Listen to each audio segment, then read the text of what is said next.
لئن شكرتم لأزيدنكم ولئن كفرتم إن عذابي لشديد. صدق الله العظيم ولا يهوننا والله على بحقيقة المراد.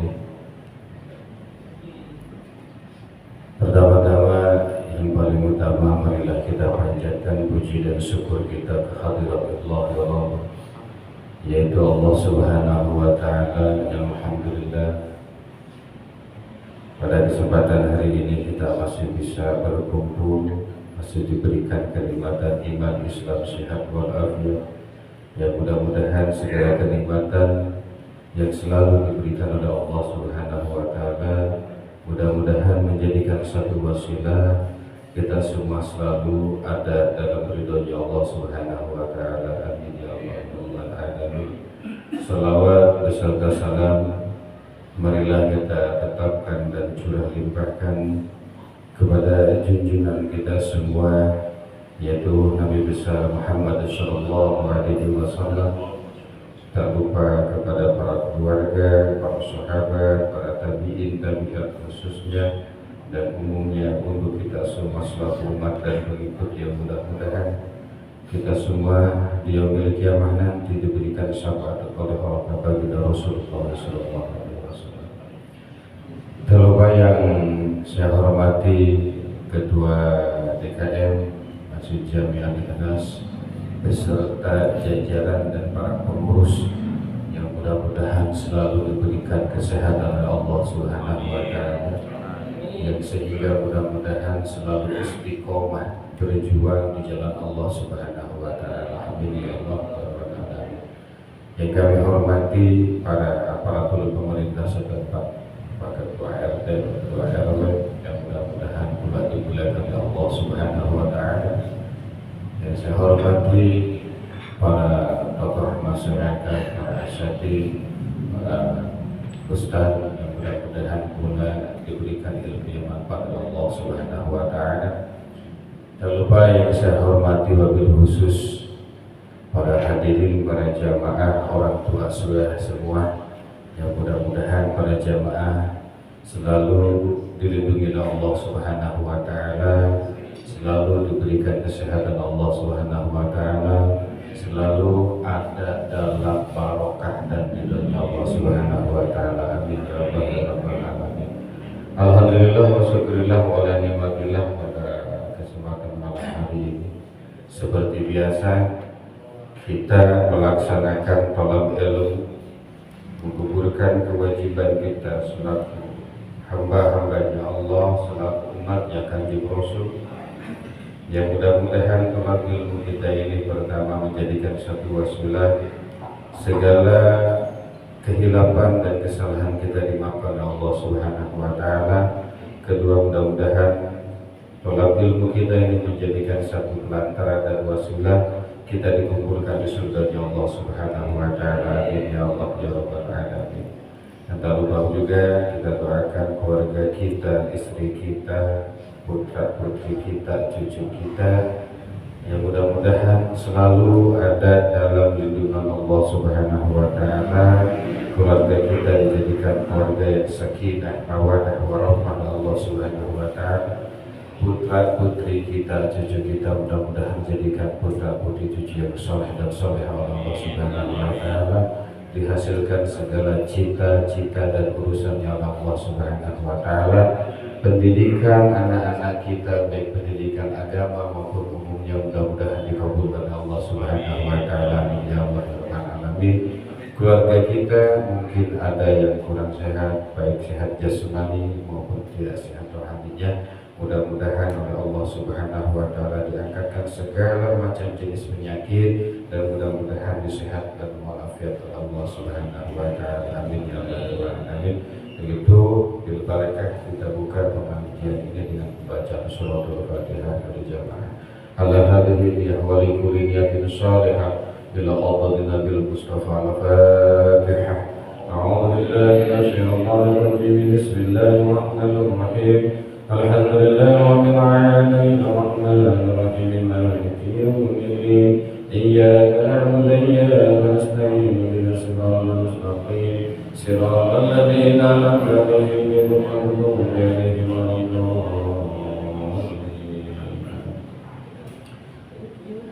bab najis Pak ya. Faslun an-najasat. Insyaallah kita buka 2 bab ya. Buka 2 bab langsung.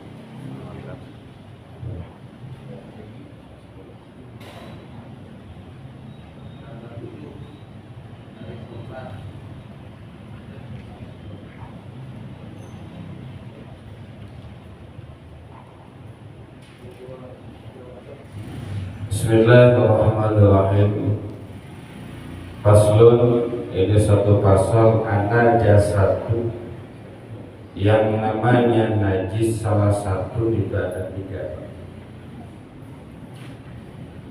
Mula babatun bi mughallatun, pertama najisnya mughallatun. Wa mukhaffafatun, kedua najisnya mukhaffafah. Wa mutawasitatun, ketiga najisnya mutawasitah. Jadi jenis pembersihannya insyaallah kita bahas. Jadi ada najis mughalladh, itu udah jelas kita sangat-sangat lebih berbahaya kedudukannya. Di situ al-mughalladatu najasatu al-kalbi wal khinzir waro'i ahadihima, yang namanya najis mughalladatu najis mughalladatu bil kalbi wal khinzir, itu golongan dari anjing dan babi. Waro'i salah hadihima, atau anak dari salah satu babi atau anjing, itu hukumnya najis. Oke. Yang pernah kita bahas, atau di situ ada kata itu Pak, wapar'i ahadihima, salah satu dari anak anjing atau babi. Misalkan ini misalkan tetapnya nggak ada, tapi ini misalkan ada babi perempuan, lakinya kambing Pak. Si kambing misalkan nikahin babi, nah ternyata lahirnya kambing, bentuknya kambing, tapi dikarenakan keluar dari rahim babi, hukumnya haram. Itu ada kalimat seperti itu. Wa par'i ahadihima, gitu. Atau sebaliknya perkara, kambingnya perempuan, laki-lakinya bagong babi, gitu. Lahirnya kambing, tapi karena dihasilkan dari babi ini, hukumnya haram. Itu. Jadi kalau emang selama memang nggak ada alat yang bisa memberikan rusuh, nggak bisa Pak. Sayang kalau kita buat, kan ini bentuknya juga kambing, tapi dasar awal bibitnya ini loh Pak. Bibitnya. Jadi terjadinya persilangan perkawinan dari binatang yang dianggap mughalladh. Itu haramnya haram mughalladh. Nah, itu nggak boleh. Walaupun memang lumayan buat korban, nggak bisa tetap. Dasarnya rahimnya, dari rahim yang dihalalkan. Kecuali kalau memang sudah nggak ada binatang dalam punya ini Pak, cuma satu-satunya ini hasil dari kayak gitu tuh kambingnya, sok makan. Kalau nggak ada, tapi kan sekarang masih ada Pak. Nah, jadi itu jatuhnya mughalladh. Sistem pembersihannya seperti kemarin, 7 kali penyucian, dari salah satunya itu harus mengandung tanah. Di kitab I'anatul Talibin nggak apa-apa, nggak langsung pakai tanah juga, tapi airnya yang mengandung tanah. Misalkan kalau di kita disebut cai caah lah, caah itu kan butak, butak itu udah nggak perlu ambil tanah yang lain. Di aneh itu kalau memang air itu udah mencampur dengan tanah, udah nggak perlu ambil tanah yang lain. Tapi kalau memang kondisi air ini sedang bersih seperti ini, Berarti yang 6 pakai air, yang 1 pakai tanah diusahakan. Itu kondisi tanah mau dibikin yang pertama, mau dibikin tengah-tengah, mau dibikin terakhir, nggak apa-apa. Cuma nggak mungkin kalau terakhir, Pak. Nanti kalau terakhir kan ya mungkin misalkan kotor tangan kita. Nah, biasanya antara ke 1 ke 2. Yang ke 1 misalkan kita banjir, kita dijilat anjing atau kita pegang anjing, kita banjir berdampak. Udah pakai air, kedua diusap pakai tanah. Ketiga pakai air lagi sampai ke posisi itu pakai air. Kalau seandainya pakai sabun, nggak pakai tanah, sampai hari kiamat itu nggak sah. Seperti kita mandi junub, pakai sampo setruk mandi junub, niat kagak, aku nggak sah. Jadi niat junub itu cuma 2. Parpunya junub itu pas 1 niat, 2 mandi pakai air itu aja. Nggak ada syaratnya pakai sabun, Pak. Sabun itu sunnah, pakai sampo itu sunnah. Itu. Dulu kalau di pondok kayak gitu suka ribet santri. Kalau udah ada mandi basah, nggak ada samponya, ini nggak ada samponya. Padahal nggak pakai sampo nggak apa-apa. Itu sunnah, Pak. Tuh. Cuman kalau mau pakai sampo, Pak, kalau mau pakai sampo, takutnya malam lupa kan, malam Jumat kan. Takutnya gitu. Kalau mau pakai sampo, mandi hadas, itu jangan sampo dulu disimpan, Pak. Air dulu yang disiramkan. Karena mutagayor, Pak, akan ada perubahan dikala kita simpan sampo dulu. Posisi air disiram itu akan berubah. Jadi bukan posisi air yang jatuh ke rambut, posisi air jatuh ke sampo. Berarti rambut terhalangi, kulit terhalangi. Gitu loh. Pakai air hangat. Hah? Pakai air hangat. Gak apa-apa, Pak. Boleh. Yang terpenting air hangatnya itu jangan dicampur, jangan dipegang. Nah, kita misalkan pakai air hangat karena lagi sakit, Pak, maunya pakai air hangat. Air hangatnya dikokok dulu sebelum dituangkan, dihangatin. Itu udah nggak boleh, Pak. Boleh juga diminum. Yang terpenting air itu terjaga dari campuran yang lain, seperti itu. Gitu loh. Nah, jadi pada kemukalah seperti itu, Pak. Konsepnya gitu. Apapun jenis barangnya terkena 2 binatang ini, mau bola atau mau motor gitu tuh, Pak, cara penyuciannya sama. Kalau terkena, kemarin ramai di media sosial yang nyuci babi, air sawah haram katanya semua. Kita lihat dulu kedudukannya, Pak. Enggak bisa langsung kita mutlakkan haram, Pak. Itu nyuci babi di situ bisa haram larinya. Nanti kebun haram, padi nanti hukumnya haram, nggak bisa, Pak. Belum bisa kita katakan haram. Kita lihat dulu kondisi sawah ini, Pak, airnya cukup gak 2 bulan. Seperti itu. Kalau kita mau kapasitas ke sawah, berarti kan sawah itu pengairan, Pak. Nah, si pengairannya ini cukup gak 2 bulan. Kayaknya kalau sawah itu lebih, Pak, apalagi tulah ikan itu lebih.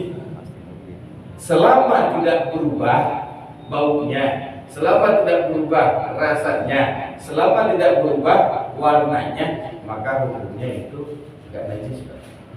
Walaupun babi. Tapi kalau berubah walaupun itu 2 bulan berbahaya, Pak. Itu di kitab Fathul Minad. Seperti itu. Jadi nggak langsung gara-gara pencucian apa. Kalau konsepnya kayak gitu, Pak, kalau konsepnya kayak gitu akan berbahaya. Kenapa berbahaya? So, pupuk hari ini tercipta dari apa? Kotoran kambing, kotoran ayam. Berarti kalau kita pakai pupuk misalkan ke pohon, ke padi, hasilnya itu haram. Kalau kita mau menisbahkan itu haram. Kotoran kan najis, Pak. Tapi hari ini kan kita jadikan pupuk. Misalkan kita jadikan pupuk ke pohon pepaya, Pak, biasanya itu pupuknya kotoran kambing, Pak, ya. Berarti kan jadi buah kambing, buah kambing, buah pepaya, Pak. Buah pepaya. Berarti kita haram makannya. Itu enggak. Jadi kapasitas yang kemarin ramai di media sosial, lihat dulu kapasitas kondisi kolam air sawah penyawahan itu, perairannya itu. Kalau memang airnya lebih dari kurang, enggak terjadi. Kalau kita mau ukur rata haram, berarti kotoran kambing, kotoran ayam jika dibutuhkan terhadap satu pohon, terus jadi buah, kita makan buahnya haram. Nah, Jadi kita lihat kapasitas kronologinya dulu. Nah, gitu Pak. Jadi mughalladhah cara pengujiannya seperti itu. Terus itu mau kita yang pegang ataupun kita dijilat Pak, itu hukumnya penyuciannya seperti itu. Ilah kecuali pernah kita bahas kalau anjing yang pertama adalah anjing yang memang sudah dilatih untuk keperluan seperti polisi itu Pak, karena memang membutuhkan anjing pelacak, tidak mungkin kan dipegang anjingnya Pak. Itu nggak apa-apa kita pegang juga. Gitu. Bukan berarti nggak apa-apa kita pegang berarti boleh dimakan nantinya, enggak Pak. Itu hanya sebatas boleh kita pegang aja gitu. Jadi kalau kita pegang anjing yang memang itu anjing sudah dilatih, kedudukannya kita nggak cuci tangan pun nggak jadi masalah dengan tujuh basuhan itu, sudah jatuh ke haram dengan syarat dengan patokan memang anjing itu digunakan untuk perkara kemanfaatan. Rumah kita, lingkungan kita memang lagi rawan Pak dari pencuri, dari maling. Akhirnya kita mau nggak mau pelihara anjing demi keamanan. Karena kan anjing Pak, kalau jaga anjing jadi digaji Pak, gitu. Kalau penjaga mesti digaji Pak, gitu kan. Akhirnya kita pelihara anjing itu hukumnya boleh. Cuma yang harus diperhatikan dengan satu keyakinan anjing itu memang bisa menjaga, bukan sembarang anjing itu aja. Kan anjing di jalan terus simpan aja di rumah mau dijaga, enggak. Memang anjingnya harus terlatih dulu gitu. Bisa menjaga, itu hukumnya boleh kita pegang. Nggak perlu kita melakukan pencucian itu seperti itu. Ada ilahnya di situ. Itu juga anjing biasa. Termasuk misalkan ada anjing biasa masuk ke pekarangan kita atau masuk ke keramik kita Pak, injak keramik, atau hukumnya harus seperti itu pencucian. Gitu. Kecuali sih kalau di pekarangan kan kita kalau di pekarangan mungkin lah nggak pakai tempat duduk sama gitu aja.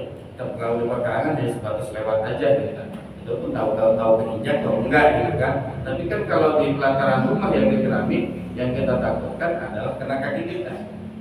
Yang kita takutkan adalah kalau kondisinya si bekas anjing itu di keramik udah kering, yang kita takutkan posisi kita habis dulu basah, atau kita udah mandi kaki kita basah. Yang bekas anjing ini udah kering, kaki kitanya basah, ternyata nginjak ke situ, itu yang jadi bermasalah. Maka hukumnya najis kaki kita, harus dicuci dengan 7 kali cucian. Kalau yang dipertemukannya adalah ini kan bekas anjing udah kering, kaki kitanya kering, itu tidak jadi masalah. Gitu, tidak jadi masalah. Yang penting syaratnya kering dengan kering. Gitu. Cuma kan kita ijtihad, kita kehati-hatian Pak. Ditakutkan memang kalau kaki kita basah habis cuci kaki atau apa, injek itu. Maka itu harus dibersihkan dulu Pak. Gitu. Kan bentuknya enggak ada, walaupun bentuknya enggak ada, nanti ada bagian ke najis yang mana nanti yang dimasuk yang ada bentuknya. Nah itu bagian najis mughalladhah. Yang kedua wal muhaffafah, najis muhaffafah. Muhaffafah itu bauli sobil ladhi, najis anak kecil, air pipis. Bauli sobi alladhi lam yat'am, yang mana anak kecil itu belum memakan apapun Pak. Ghairi labanin, kecuali yang dia konsumsi hanya air susu. Ghairi labanin itu Pak. Wala yang tabla ala haulai, dan belum sampai si anak itu ala haulai usia 2 tahun, itu air pipisnya jatuh ke air pipis muhaffafah. Itu yang sering terjadi polemik di rumah tangga gitu. Ibu-ibu pegawai kan dia bukan ngebersihinnya. Jadi kalau anak kecil pipis Pak, pipis dilap dulu air pipisnya Pak. Misalkan katakan ini ini keramik Pak ya, begini. Pipisnya di sini, udah yang gini aja Pak. Dibersihin dulu tuh, basah pipisnya, bersihkan, dikeringin dulu airnya, harus hilang airnya Pak, hilang. udah hilang, cukup kita ambil air di segayung Pak, dengan syarat ini harus hilang dulu air pipisnya. Hilang air pipis, diambil lah satu gayung, udah satu gayung dilap lagi, itu selesai Pak. Gitu. Jadi nggak usah satu ruangan gara-gara satu keramik ini satu ruangan disiram gitu Pak. Jangan. Yang jadi polemik hari ini adalah airnya belum dibersihkan, airnya tiba-tiba dipel langsung Pak, maka otomatis itu bukan najis semua satu ruangan.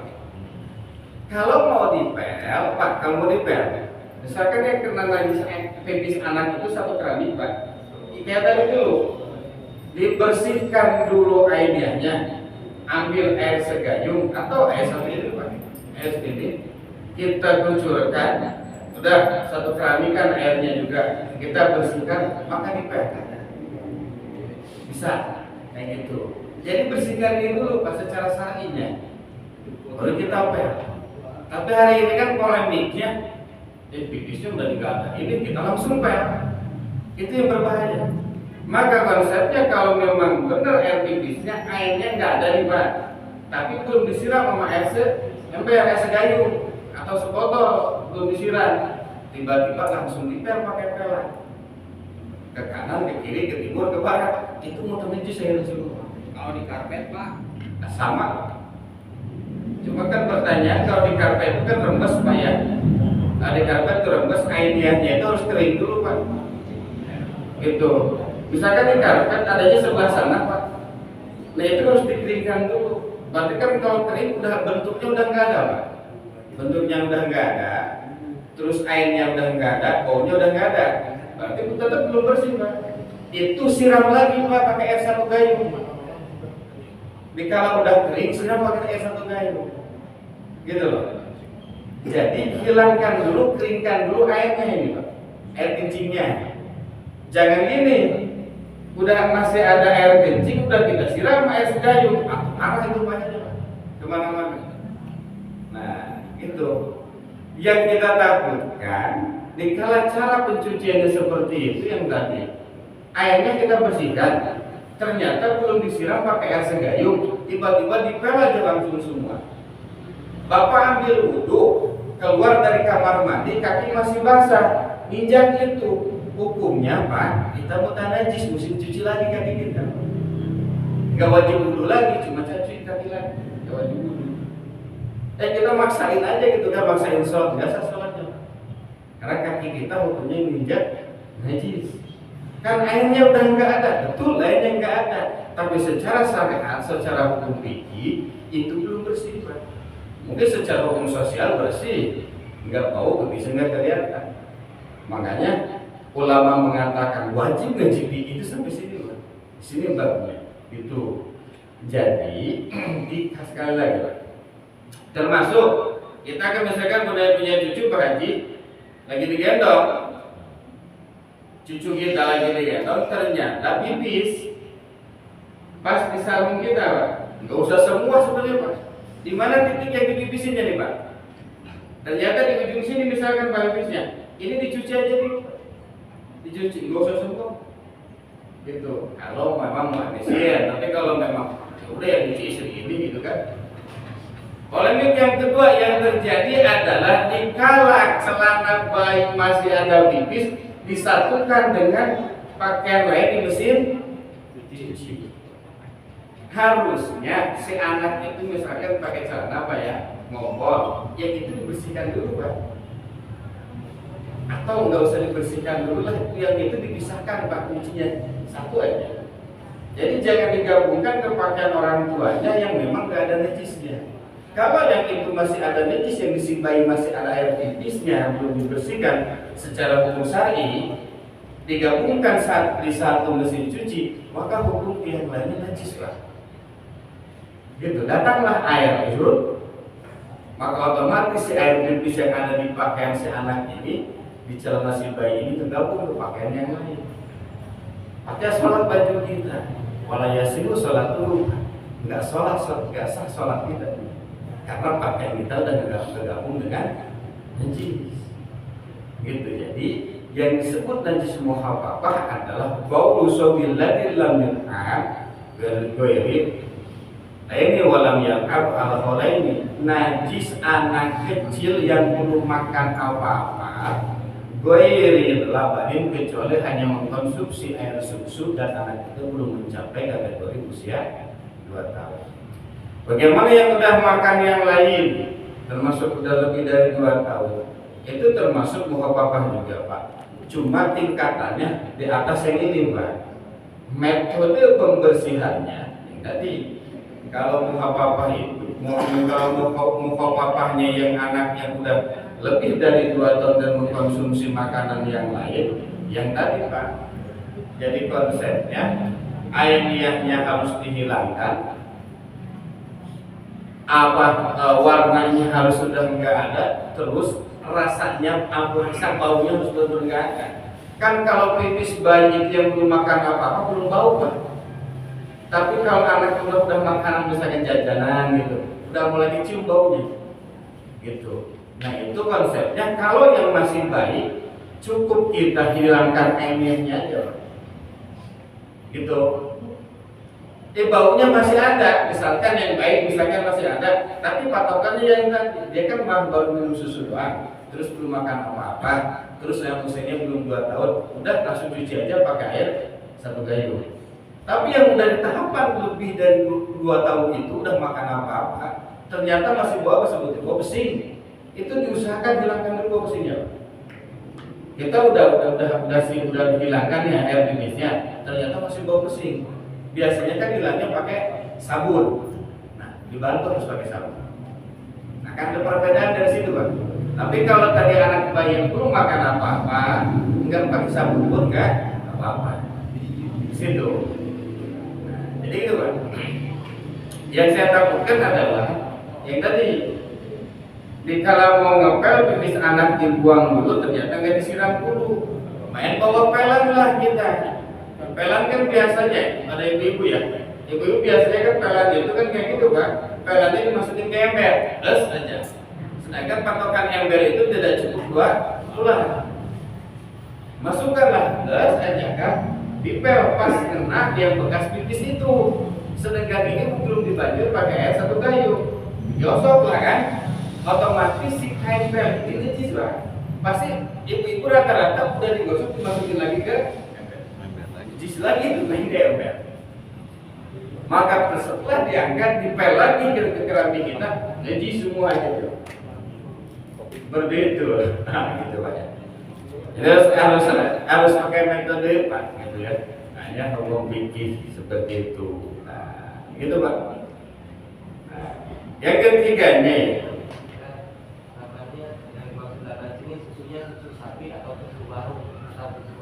Nah itu makanya kan di situ ada kata walamiyat amgoi, walamiyat am, belum makan apa-apa. Yang dimaksud labanin di situ adalah air susu ibunya Pak. Kan kalau susu di warung itu di toko, ya gambarnya aja Pak sapi, tapi kita nggak tahu Pak.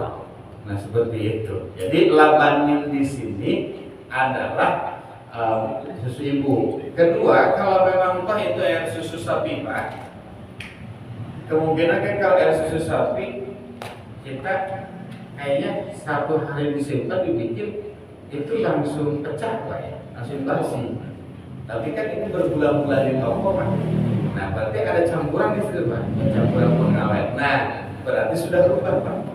Berarti yang dimaksud di sini adalah air susu ASI. Itu air ASI ibu. Maka memang kalau kita bicara ke bab air susu, makanya kan di situ Pak ada mahram rodoh. Mahram rodoh itu mahram 1 air susu.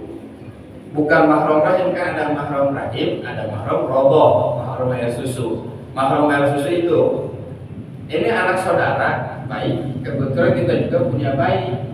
Istri kita ada air susunya, saudara kita nggak ada air susunya. Nangis aja anak saudara. Ya udah kita ambil aja anaknya disusuin ke istri kita Pak. Disusuin ke istri kita. Maka itu hukumnya jadi mahram. ternyata anaknya perempuan, udah dewasa cantik Pak. Kita suka Pak, itu hukumnya haram Pak. Haram karena diharamkan dengan hukum air susu itu Pak. Itu mahram roto, mahram bahasa kitanya mahram satu air susu. Gitu. Ternyata anak saudara itu yang kita susui sama istri kita perempuan, yang anak kita laki-laki, barang baik yang mau kita jodohkan, haram itu. Gitu. Kalau sekarang air susu toko, rata-rata hampir semua SGM Pak mereknya. Gitu, mau diharamkan kita. Oh kamu SGM, saya SGM, haram nikah bareng, nggak bisa gitu. Nggak boleh Pak, gitu. Nah, jadi yang diharamkan secara hukum adalah ASI. Nah, di sini adalah konsepnya ASI. Itu. Kita bagus ASI gitu, ya. Nah, jadi gitu harus menodal. Berikutnya, wal mutawasi. Masir najasati. Yang ketiga adalah mutawasitoh, tengah-tengah. Luar dari mughalladhah, luar dari mukhafafah. Nah, di bab mutawassithah di sini kebagi dua, Pak. Ada yang hukumnya ainnya, ada yang hukumnya hukmiyah. Berarti kalau di luar mukhafafah dan di luar mughalladhah itu Pak, perean, cicak, ayam, tuh, itu masuknya ke mutawassithah. Ada yang hukumnya ainiyah, ada yang hukumnya hukmiyah. Yang ainiyah terlihat ayamnya apa?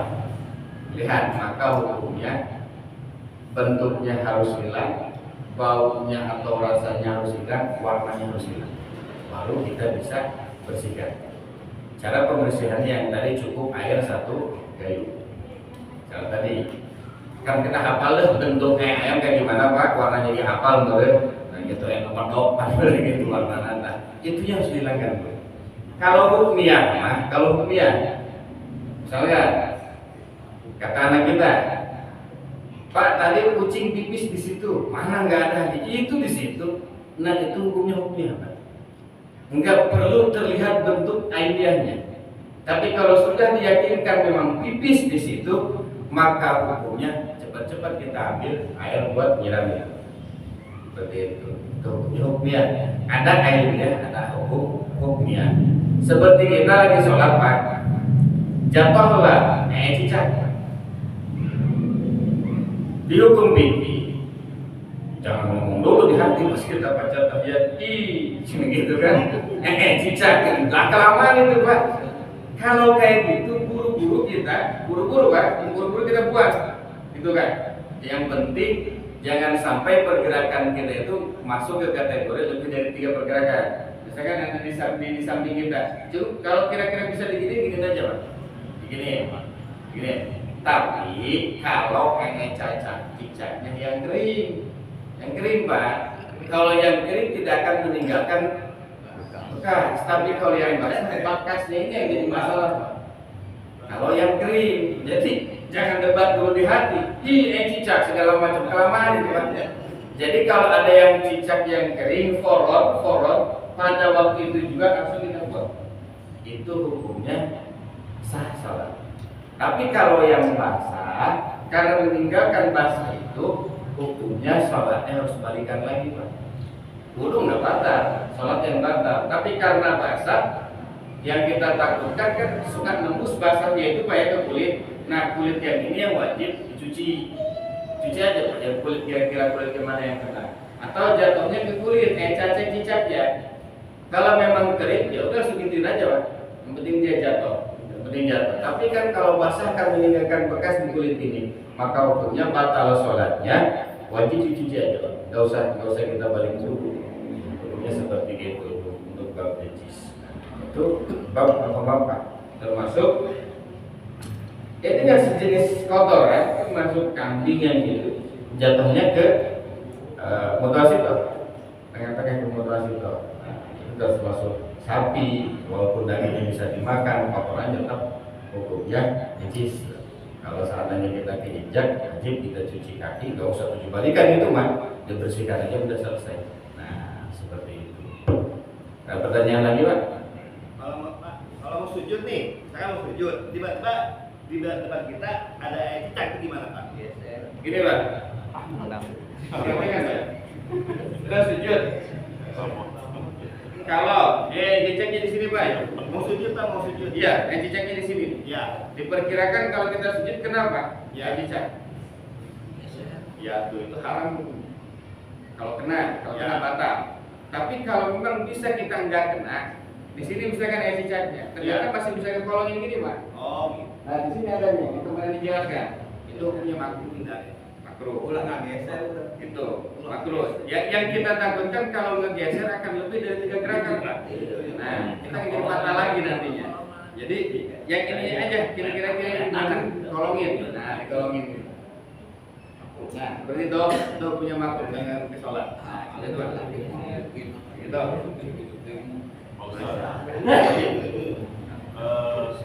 Sekarang ini setiap rumah kan ada mesin cuci. Mesin cuci, cara mencuci itu diserahkan kepada airnya bening. Meskipun satu cucian dimasukin ke mesin cuci, kita kan nggak tahu. Seandainya ada yang najis, diputar, terus airnya dibuang, ditutup lagi, diisi lagi, diputar lagi, dibuang lagi. Tapi itu di situ ada najis misalnya, itu sah nggak itu? Jadi kalau yang kayak gitu saya kira perhati gitu. Artinya cucinya beberapa kali gitu kan? Cucinya beberapa kali. Konsep yang awal bagian kan airnya ada enggak? Kalau posisi si air opol, katakanlah opol anak ya celana. Kalau kondisinya itu airnya masih ada, enggak basah. Berarti kan airnya bentuknya basah. Kalau kecuali udah kering. Kalau bentuknya udah basah, berarti airnya ada. Jika kita masukkan, udah najis semua wajib. Walaupun dicuci beberapa kali.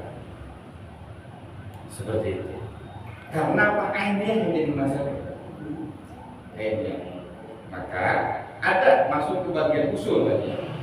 Gak mungkin kan kita kalau memang harus cuci lagi kembali gitu kan? Karena banyak ini pakaian. Maka patokan di usul itu cukup yang tadi patokannya 3 kali. 3 kali. Ya. Ya, 3 kali patokannya, jangan kurang dari 3 kali. Kalau selatan kawan kita bergabung kayak gitu, kita udah sulit kan? Pakaian istri udah kena najis, sarung laki-laki udah kena najis. Kita mau cuci juga udah bingung kan? Masa sih mesti kita buang? Nggak mungkin kan? Maka datanglah hukum usul yang terpenting jangan lepas dari 3 hari. Seperti ini Pak. Kenapa datang hukum usul? Antara wanita yang melahirkan jasad dengan yang melahirkan di sesar itu nipasnya berbeda. Lahjotan, bahasa hitam itu satu kecelakaan paling sebentar yang nipas itu. Cuma rata-rata kan 40 hari, paling lama itu 2 bulan itu rata-rata. Nah, di posisi yang di sesar itu kadang-kadang nggak tertentu Pak. Kadang-kadang pas lahiran itu nggak ada Pak. Nggak ada. Nah, hukum adusnya, hukum mandi besar dipasnya bagaimana? Kalau memang setelah dioperasi darah-darah, hukumnya adalah tunggu sampai 3 hari. Ternyata setelah 3 hari ini tetap nggak keluar juga darah nifas, maka hukumnya itu bisa dikatakan istri suci. Itu bisa dikatakan suci. Nah, bab ini pun seperti itu. Kalau memang kejadiannya seperti itu, upaya kejadiannya seperti itu, yang terpenting tadi kata Pak Haji, itu Pak Haji Nasda, bisa dicuci minimal jangan kurang dari 3 kali. Itu kan? Yang kurang dari 3 kali. Jadi 1 kali ternyata kan kita nggak tahu. Dan tadi dikasih tahu sama anak, mah itu kan ada kompol adek katanya. Kok digabungin? Ternyata udah dicuci baru 1 kali Pak. Itu buang dulu, ambil air lagi, berdua kali, baru dengan yang 3 kali. Boleh. Nah, seperti itu disebutnya Haji Rusmin itu kelah itu bahasa kita bukan? Ini kelah. Kelah itu. Jadi kan dari kita lain kali follow nafsa adalah usaha, Allah mengembalikan maka ada konsep-konsep yang mana kita akan ambil. Jadi itu Pak. Bagaimana itu tuh? Lalu, bukan lalu. Tidak kopi. Lalu disebut kopi, kopinya gimana hukumnya? Dipijitnya gitu kan? Dengan dibuat takut memang udah najis, maka itu hukumnya halal diminum Pak. Minum baik itu halal gitu. Itu gitu. Karena kan jangan sama alat ya, alatnya benar sih. Karena ada hadis nanti kan sayap lalat Pak, ada dua ya, sayap lalat ada dua, sayap lalat ada dua. Yang kanan itu jadi obat, sayapnya, yang kiri jadi racun Pak. Gitu. Jadi gitu. Jadi maka tidak bisa kita katakan mutlak itu haram. Kalau memang jelas air ini kita ngopi jatuhnya itu apa? Cicak itu mesti jatuh haram kan? Nggak boleh diterusin gitu mah. Gitu. Walaupun dalam pengajian ini gurame gitu, gurame gede, cicak jatuh udah haram itu. Patokannya yang mana yang kenanya gitu Pak, di haji gitu kan? Ternyata kepalanya aja yang kena, kepalanya yang makan, kepalanya yang dimakan gitu. Ini buku yang enak yang kepalanya dia tuh terkena cicak haram gitu. Walaupun enak gitu kan gitu. Nah gitu. Jadi sudah seperti itu. Jadi adalah kalau kita mau ngaji mah haji ya, insya Allah ada aja kalahnya. Insya Allah ketemu wae hukumnya gitu. Gitu. Seperti inilah Pak. Bukan saya menghalalkan riba Pak. Riba udah jelas. Allah sudah mengatakan siapa yang mengambil riba udah jelas, nggak dosa Pak, tapi masuk neraka. Keterangannya gitu, nggak dosa Pak, tapi masuk neraka gitu Pak.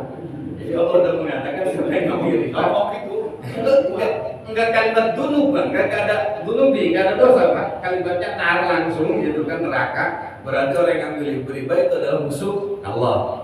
Tapi kan kita kalah tadi.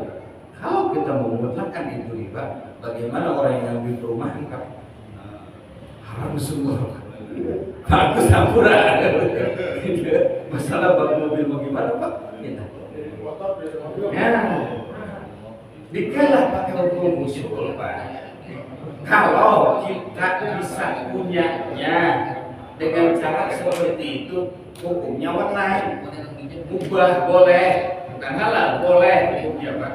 Karena kan ada hukum haram, ada hukum sunnah, ada hukum makruh, ada hukum wajib, ada hukum wenang, ubah itu boleh. Yang nggak boleh gini Pak, Bapak punya uang 300 juta, ini kan cukup beli mobil 300 juta, mobil malah nyicil, malah kredit. Uangnya dipakai jalan-jalan di sana, itu haram. Gitu loh. Bapak punya uang 500 juta, beli tanah cukup, bangun cukup, bahkan beli rumah kontrakan cukup, malah kredit. Gitu loh.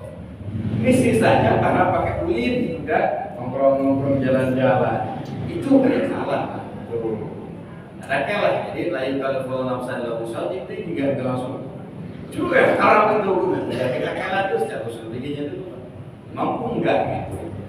Secara analogikanya gini, kita baik ke orang tua pelit, itu Pak.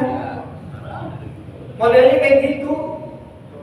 Ke orang lain kita ngasih ke orang tua.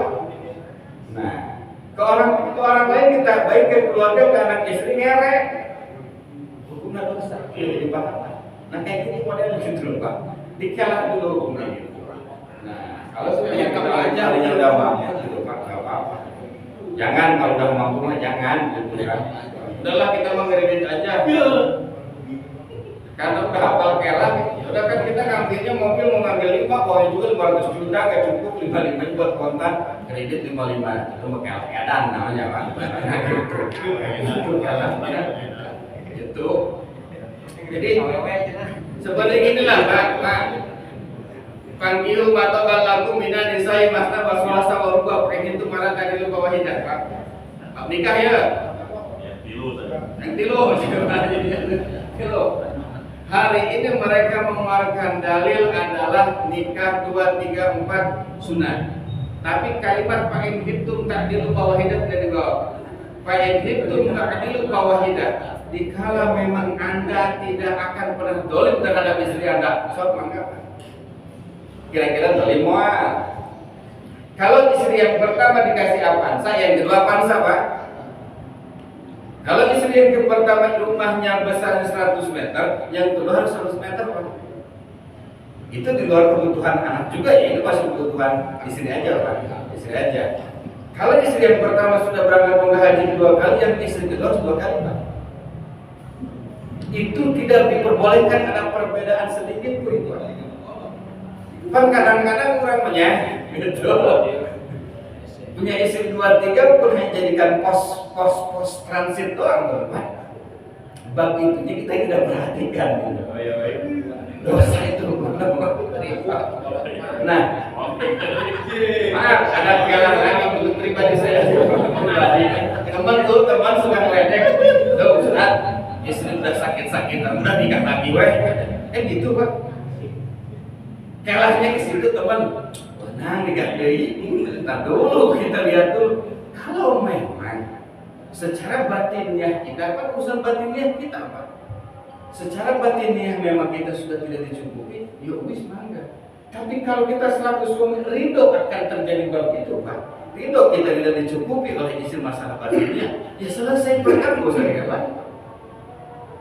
Kalau kita nikah lagi, ternyata istri yang sakit malah ditelantarkan, haram baunya, gitu loh. Jadi jangan main dalil jelgar-jelgar. Baik dalil nama gue. Makanya saya bisa pernah bilang Pak Haji, kalau kita menguasai terhadap dalil dan dalil Quran dan hadis, wah bahaya, Pak. Nabi nikah 11 kali, Pak. Yang ada yang 4, Pak. Kalau kita ngikutin di Risalah Anbiya, para Rasul 11 kali. Kalau kita mengikuti hadis dan dalil, Pak, perang terus sama bini, Pak. Ya, kita harus nikah 11 kali, udah. Kan gitu. Makanya dari setiap hadis itu harus ditelaah manqul anhu, harus ditelaah asbabul khurujnya, harus ditelaah rawinya, harus ditelaah asbab datangnya ini hadis sampai ke sana. Kenapa Kanjeng Nabi mengatakan pantihu matolak menikah 4 kali, 2 kali, 3 kali sunnah? Karena pada saat jahiliyah, Pak, zaman Abu Jahal itu ada yang punya istri 10, bahkan ada yang punya istri 25, Pak. Itu maka dihukumkan oleh Kanjeng Nabi karena di sana ada tafsir fa'in khiftum adalah tadlu fawahidah. Itu pun kalau mampu, kalau nggak mampu menikah. Yang bini yang muda baik, yang tua kita marah-marah itu haram, Pak, hukumnya. Itu dosa, nah gitu loh. Jadi kalau ngaji mah kayaknya ketemu aja, Pak, hukum itu. Gitu loh, Haji ya. Jadi itu masalah najis tuh. Nah, mudah-mudahan. Masih ada, Pak? Lagi, Pak? Ya, boleh. Kalau gini, Pak, misalkan kita butuh uang nih, sedangkan uangnya nggak ada, ini kan ada BKB, itu leasing BKB itu hukumnya riba bagaimana, Pak? Leasingin, Pak ya? Bapak udah pinjam belum ke orang? Nah, udah nggak ada. Nggak kasih, Pak.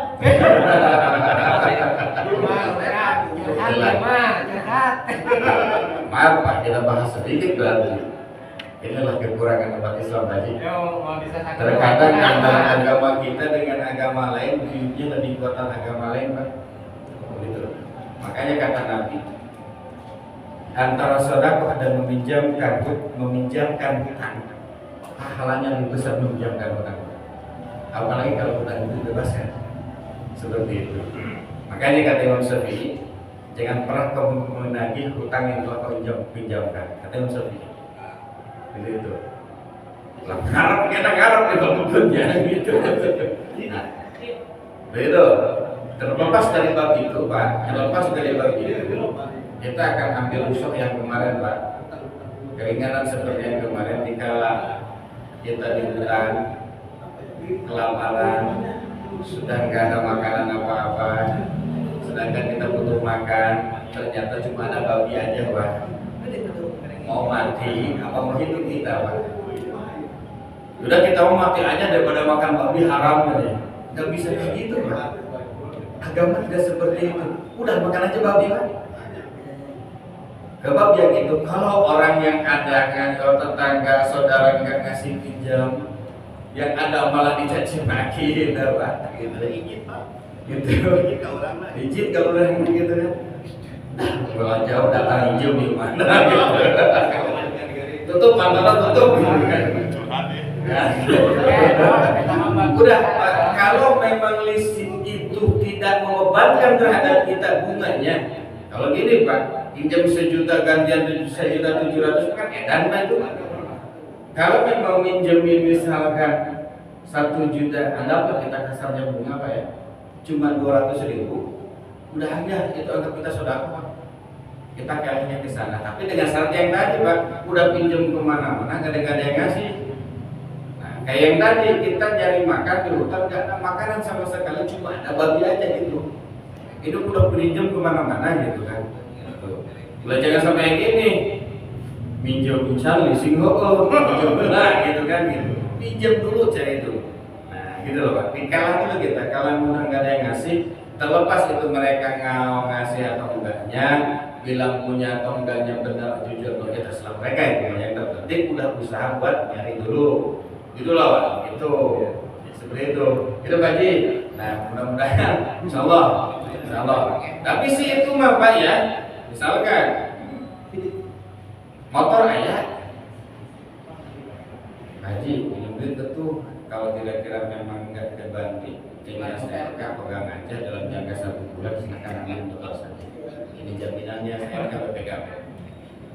Ya udah saya kasih, ini kasih tenang tiba Haji 1 juta datang leasing nyokot tinggal leasing itu haram jadi apa gitu ya gitu gitu.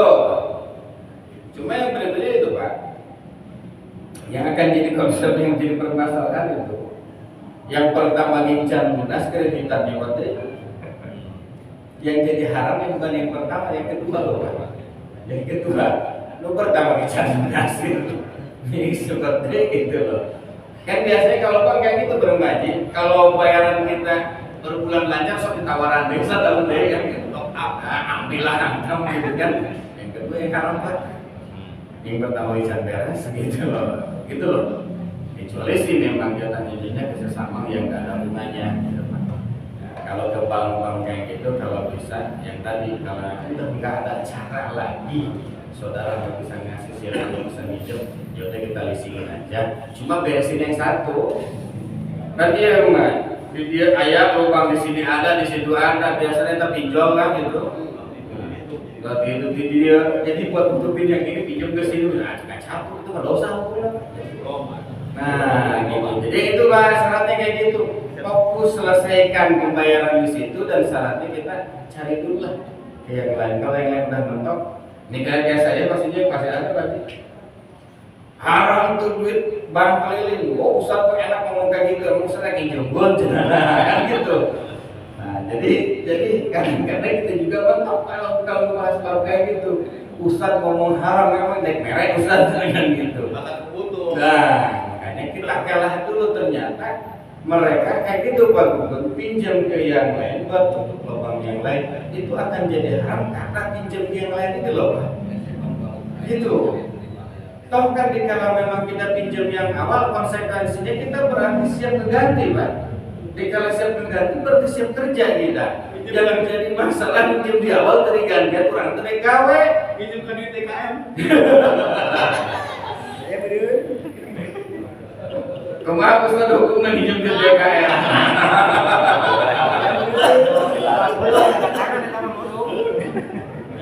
Haram Pak.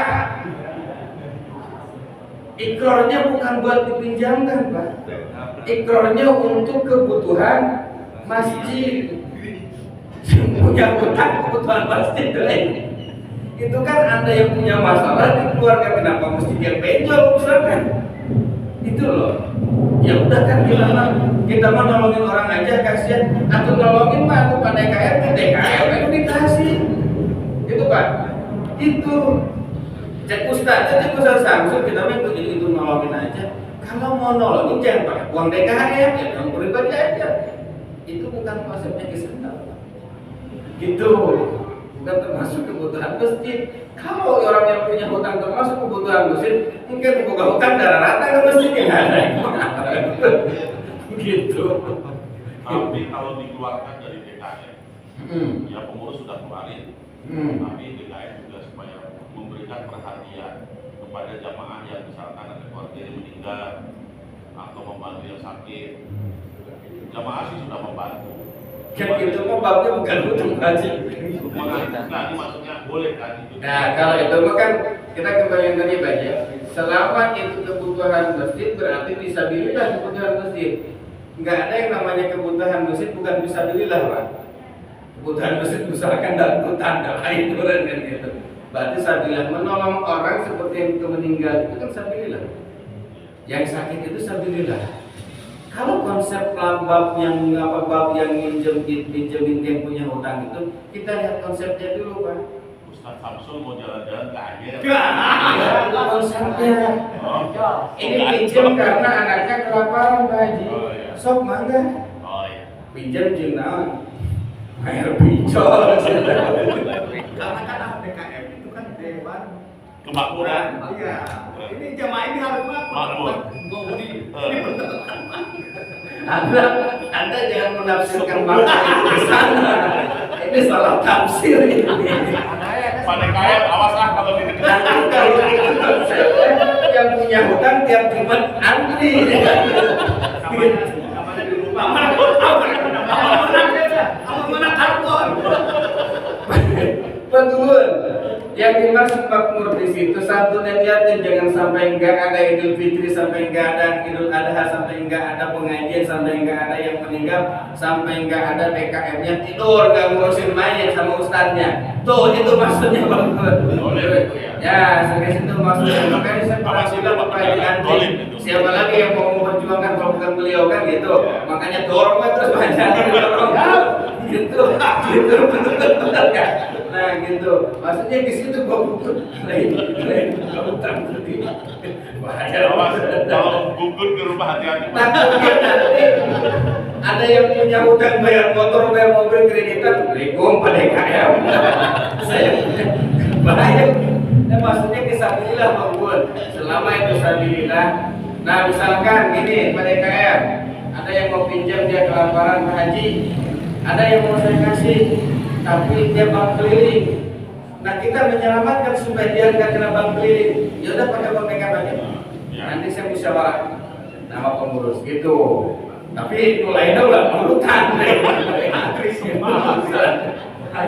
Nah gitu. Jadi mudah-mudahan kita membantu buat kita semua. Mudah-mudahan kita dibanyakan umur ya Allah Subhanahu Wa Taala. Lupa itu disingkirkan tuh tafsir kayak gitu. Allahumma sholli ala sayyidina Muhammadin wa barik wa sallim wa radhiyallahu ta'ala an sahabati Rasulillah ajma'in. Allahumma ighfir lana dzunubana wa dzunuba wa li walidayna warhamna kama rabbayana shaghara li jami'il mu'minin wal muslimin wa minhum malawat. Allahumma inna nas'aluka salamatan fi Palestin. Allahumma inna nas'aluka salamatan fi Palestin. Allahumma inna nas'aluka salamatan fi Palestin umur dunya wal akhirah. Rabbana ya Allah atina fid dunya hasanatan wa fil akhirati hasanatan wa qina adzabannar. Walhamdulillahi rabbil alamin. Assalamualaikum warahmatullahi wabarakatuh.